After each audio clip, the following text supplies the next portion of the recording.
বিদেশ যাওয়ার আর্জি জানিয়ে অভিষেক বন্দ্যোপাধ্যায় আদালতের দ্বারস্থ হয়েছিলেন। আপনারা জানেন সুপ্রিম কোর্ট গত পরশুই কিন্তু মামলা ফেরত পাঠিয়ে দিয়েছে কলকাতা হাইকোর্টে, আর সেই মামলারই আজ কিন্তু শুনানির কথা রয়েছে। সৌভিক মজুমদার রয়েছেন আমাদের সঙ্গে টেলিফোন লাইনে। সৌভিক, এক সপ্তাহের মধ্যে সুপ্রিম কোর্ট কলকাতা হাইকোর্টকে মামলা শুনতে বলেছে, আজকে মামলার শুনানির কথা। দেখো, আজকে সকাল 10:30টার সময় মাননীয় বিচারপতি সৌগত ভট্টাচার্যের এজলাসে এই মামলার শুনানি বা বিচার প্রক্রিয়া শুরু হওয়ার সম্ভাবনা রয়েছে। এখন তুমি জানো যে গতকালই মাননীয় বিচারপতি ভট্টাচার্য তিনি কিন্তু দুপক্ষের আইনজীবীদের উপস্থিত থাকার জন্য নির্দেশ দিয়েছিলেন এবং তিনি বলেছিলেন যে যেহেতু সুপ্রিম কোর্টের তরফ থেকে বলা হয়েছে যে এক সপ্তাহের মধ্যে এই মামলার নিষ্পত্তি করতে হবে, তাই সেই কারণে তিনি এই মামলাকে দীর্ঘায়িত করতে চান না বা ফেলে রাখতে চান না। সেই কারণেই কিন্তু আজকে দ্রুত শুনানির জন্য তিনি এই মামলা শুনবেন। ফলে তুমি বুঝতে পারছো যে অভিষেক বন্দ্যোপাধ্যায় তিনি যে মূল আবেদন করেছিলেন সেই আবেদনে তিনি কলকাতা হাইকোর্টের কাছে বলেছিলেন যে তাকে 5 থেকে 7 দিনের জন্য বিদেশ যাত্রার অনুমতি দেওয়া হোক, তার কারণ তিনি সেখানে চিকিৎসা করাতে যাবেন। ফলে তুমি জানো যে কলকাতা হাইকোর্টে এর আগে যখন অভিষেক বন্দ্যোপাধ্যায়কে রক্ষা কবচ দেওয়া হয়েছিল, সেই রক্ষা কবচ দেওয়ার সময় কলকাতা হাইকোর্ট এটাও বলে দিয়েছিল যে অভিষেক বন্দ্যোপাধ্যায় তিনি কলকাতা হাইকোর্টের অনুমতি ছাড়া বিদেশ যাত্রা করতে পারবেন না। ফলে সেই কারণেই অভিষেক বন্দ্যোপাধ্যায় তিনি কলকাতা হাইকোর্টে বিদেশ যাত্রার অনুমতি চেয়ে তিনি এসেছিলেন, কিন্তু মাননীয় বিচারপতি সৌগত ভট্টাচার্য তার মতামত ছিল যে এ রাজ্যেই অভিষেক বন্দ্যোপাধ্যায় চিকিৎসা হোক, এবং প্রাথমিক যে পর্যবেক্ষণ ছিল সেই পর্যবেক্ষণে তিনি কিন্তু একথাই বলেছিলেন। তার পাশাপাশি তিনি বলেছিলেন যে এখনকার যে আধুনিক চিকিৎসা ব্যবস্থা আছে সেই আধুনিক চিকিৎসা ব্যবস্থায় তিনি মনে করেন না যে পশ্চিমবঙ্গে হয় না এমন কোনো অসুখ আছে বা চিকিৎসা রয়েছে বা চিকিৎসা পদ্ধতি রয়েছে যেটা পশ্চিমবঙ্গে হয় না, সেরকম কিছু নেই। ফলে অভিষেক বন্দ্যোপাধ্যায় মনে করলে তিনি পশ্চিমবঙ্গেই চিকিৎসা করাতে পারেন, এবং তিনি যদি মনে করেন তাহলে মাননীয় বিচারপতি সৌগত ভট্টাচার্য তিনি এসএসকেএম হাসপাতালকে বিশেষ একটি মেডিকেল বোর্ড গঠন করার জন্য নির্দেশ দেবেন, এবং সেই মেডিকেল বোর্ডে বিশিষ্ট চিকিৎসকরা থাকবেন, এবং সেখানেই অভিষেক বন্দ্যোপাধ্যায় তার চিকিৎসা সংক্রান্ত যা ডকুমেন্ট রয়েছে সেগুলো গিয়ে তিনি দেখাতে পারবেন, এবং প্রয়োজনীয় যা পরামর্শ রয়েছে সেই পরামর্শ তিনি এসএসকেএম এর চিকিৎসকদের কাছ থেকে চাইলে তিনি গ্রহণ করতে পারবেন। ফলে মাননীয় বিচারপতি সৌগত ভট্টাচার্য তিনি যখন এই মত ব্যক্ত করছেন, সেই মত ব্যক্ত করার সময়ই অভিষেক বন্দ্যোপাধ্যায় আমরা দেখতে পেলাম তিনি কিন্তু সুপ্রিম কোর্টের দ্বারস্থ হলেন, এবং সুপ্রিম কোর্টে যাওয়ার পরে গত পরশুদিন সুপ্রিম কোর্টে এই মামলার শুনানি ছিল, এবং সেই সময় সুপ্রিম কোর্টের মাননীয় বিচারপতিরা এই মামলায় হস্তক্ষেপ করতে তারা অস্বীকার করলেন, এবং তারা বললেন যে এই মামলা কলকাতা হাইকোর্টেই ফেরত পাঠানো হচ্ছে, এবং কলকাতা হাইকোর্টই এই মামলার বিষয়ে চূড়ান্ত সিদ্ধান্ত নেবে, এবং তারপরে এক সপ্তাহের মধ্যে এই মামলা নিষ্পত্তি করতে হবে। ফলে সেই পরামর্শ বা সুপ্রিম কোর্টের সেই অনুরোধ মেনেই আজকে সকাল 10:30টার সময় এই মামলার শুনানি বা বিচার প্রক্রিয়া শুরু হতে পারে। ফলে যখন শুনানি শুরু হবে তারপরেই কিন্তু বোঝা যাবে যে অভিষেক বন্দ্যোপাধ্যায়কে আদৌ বিদেশ যাত্রার অনুমতি কলকাতা হাইকোর্ট দেয় কিনা। সৌভিক, ধন্যবাদ। অভিষেক বন্দ্যোপাধ্যায়ের পিএ সুমিত রায়ের নিউ আলিপুরের বাড়িতে তল্লাশি চালালো সিআইডি। শালবনী থানায় দায়ের হওয়া জমি দুর্নীতির মামলায় তল্লাশি চালানো হলো গতকাল। শালবনী থানায় দায়ের হওয়া জমি দুর্নীতির মামলায় অভিষেক বন্দ্যোপাধ্যায়ের পিএ সুমিত রায়ের নিউ আলিপুরের বাড়িতে মঙ্গলবার প্রায় 20 মিনিট তল্লাশি চালালেন সিআইডির অফিসাররা।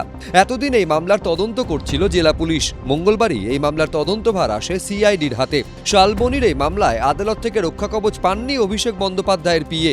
এদিনই গ্রেফতারি পরোয়ানা নিয়ে তার বাড়িতে তল্লাশি চালালেন সিআইডির গোয়েন্দারা।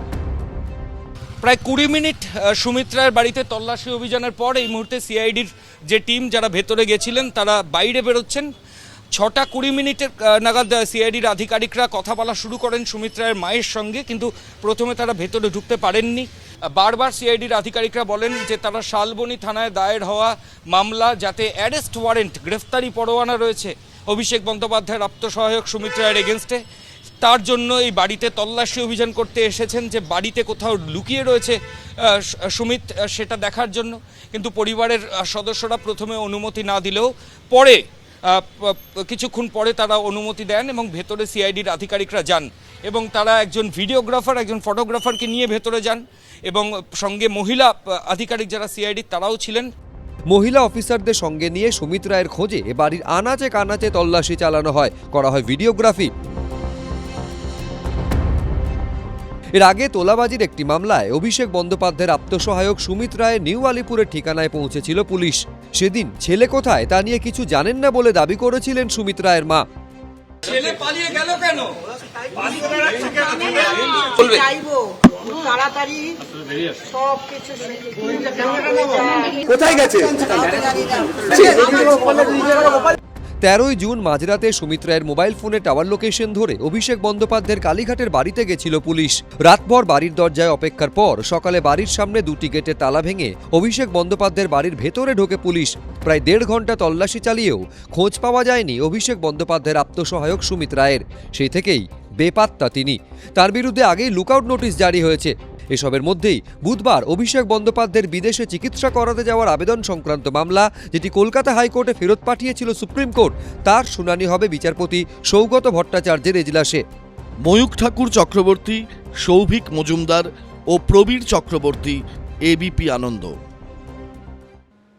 কোন শিবিরে শ্যাম্পু করে শশী পাঁজা? কালীঘাট তৃণমূল, এনসিপিআই নাকি ঋতব্রত তৃণমূলে? সেটাই এখন লাখ টাকার প্রশ্ন। সোমবারের পর গতকাল শশী পাঁজার প্রতিক্রিয়ার জন্য তার 250 চিত্তরঞ্জন অ্যাভিনিউয়ের বাড়ি অফিসে পৌঁছলো এবিপি আনন্দ, কিন্তু কোথাও তার দেখা পাওয়া গেল না। ভবানীপুরের Ghosh Dastidar institute of fertility রিসার্চে পৌঁছেছিল এবিপি আনন্দ। শশী পাঁজা নাকি এদিনও গিয়েছিলেন সেখানে, এমনটাই দাবি করলেন তার নিরাপত্তার কর্মী। তৃণমূলের 3 বারের বিধায়ক মমতা বন্দ্যোপাধ্যায়ের মন্ত্রিসভায় হেভিওয়েট মন্ত্রী ছিলেন, একাধিক দফতর সামলাতেন, নিয়মিত সাংবাদিক বৈঠক করে বিজেপিকে তুলোধনা করতেন। তৃণমূলের এই ডামাডোলের মরশুমে শ্যাম্পুকুরের শশী পাঁজা এখন কোথায়? কোন শিবিরে? শিবির পাল্টেছেন না কালীঘাটেই আছেন? এইগুলো এখন লাখ টাকার প্রশ্ন। সোমবারের পর মঙ্গলবারও শশী পাঁজার প্রতিক্রিয়ার জন্য তার 250 চিত্তরঞ্জন অ্যাভিনিউয়ের এই বাড়ি অফিসে পৌঁছয় এবিপি আনন্দ। প্রাক্তন মন্ত্রী শশী পাঁজার বাড়ি এবং অফিস, এই অফিসেই শশী পাঁজা বসে সাধারণভাবে লোকজনের সঙ্গে কথা বলতেন, কিন্তু বেশ কয়েকদিন ধরেই তার মূল যে দরজা তাতে বড় বড় তালা ঝুলে, অফিস কার্যত বন্ধ, এবং নির্বাচনের পর থেকে তার সঙ্গে অন্যান্য মানুষ তো দূরের কথা, তার কর্মীরাও যোগাযোগ করে উঠতে পারছেন না। এমনকি তার মেয়ে যিনি কাউন্সিলর, তারও কিন্তু এখনো পর্যন্ত সাধারণ মানুষজন কোনো দেখা পাননি। 30 ডেজ আগে দেখা হয়েছে, মানে ভোটের পর আর দেখা হয়নি না। সোমবারও শশী পাঁজার গিরিশ পার্কের এই বাড়ি, পার্টি অফিস, কোথাও তার দেখা মেলেনি।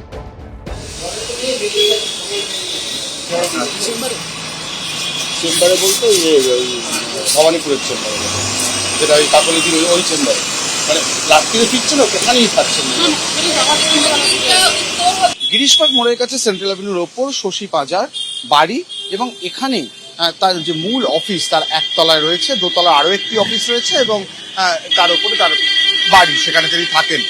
এখানে এসেও কিন্তু শশী পাঁজার দেখা পাওয়া গেল না। সম্প্রতি এনসিপিআই সাংসদ কাকলি ঘোষ দস্তিদারের ছেলে বৈদ্যনাথ ঘোষ দস্তিদার একটি ফেসবুক পোস্টে লেখেন, আমার মা কাকলি ঘোষ দস্তিদার আমাদের আইভিএফ কেন্দ্রে 2 জন প্রাক্তন হেভিওয়েট মন্ত্রী এবং 3 জন বর্তমান সাংসদের সঙ্গে গোপন বৈঠক করেছেন। আমি তাদের নাম প্রকাশ করতে পারছি না, তবে আমি নিশ্চিত যে যথাসময়ে সংবাদ মাধ্যমকে এ বিষয়ে জানানো হবে। জল্পনা বাড়ান খোদ কাকলি ঘোষ দস্তিদারও। আমার প্রথম স্টুডেন্ট হচ্ছে ডক্টর শশী পাঁজা। সেই থেকে সে এখন অবধি, আজ অবধি Ghosh Dastidar institute of fertility রিসার্চে এই যে পার্টিকুলার আল্ট্রাসাউন্ডটা, এখনো সে সেই কাজটা করে, সেজন্য সে প্রতিদিন সেখানে আসে। মঙ্গলবার ভবানীপুরের সেই Ghosh Dastidar institute for fertility রিসার্চে পৌঁছয় এবিপি আনন্দ। ভবানীপুরে এই ক্লিনিকে মাঝে মধ্যেই আসেন ডাক্তার শশী পাঁজা, কিন্তু এদিন এসে তার খোঁজ পাওয়া গেল না। আজকে কি উনি এসেছিলেন?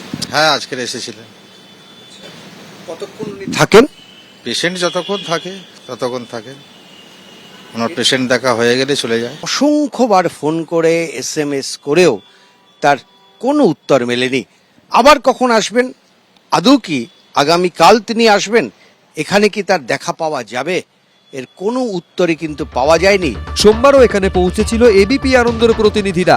দাদা সিকিউরিটি থেকে আছেন, একটু কথা বলবো আপনার সাথে। শশী পাঁজা আছে না? বেরিয়ে গেছে ম্যাডাম, বেরিয়ে গেছে। কখন এসেছিল ম্যাডাম? 12:30। 12:30। উনি কি রোজ আসছেন? পেশেন্ট যখন যখন থাকে তখন। শশী পাঁজার নীরবতায় জল্পনা বাড়ছে। ডক্টর শশী পাঁজা তিনি প্রাক্তন মন্ত্রী। নির্বাচনের পর তিনি তার ছোট কন্যার কাছে তিনি বাইরে গেছিলেন, ফেরার পর তিনি কলকাতায় আছেন। সর্বশেষ আমি যেটুকু জানি, আমার সঙ্গে যা কথা হয়েছিল, তিনি তো তৃণমূলেরই। আমি তারপর নতুন করে ওনার কোনো অবস্থান বদলের কোনো খবর পাইনি। ক্যালেন্ডারে আষাঢ় পেরিয়ে শ্রাবণ, থেকে থেকেই আকাশের মুখ ভার, চাঁদের দেখা নেই। ভোটে ভরাডুবির পর কালীঘাট তৃণমূলের ভাগ্যাকাশেও হতাশার মেঘ। শ্যামপুকুরের শশী পাঁজা দেখা দেবেন কবে? উজ্জ্বল মুখোপাধ্যায়, অনির্বাণ বিশ্বাস, অরিত্রিক ভট্টাচার্য, এবিপি আনন্দ। এবিপি আনন্দ, এগিয়ে থাকে, এগিয়ে রাখে।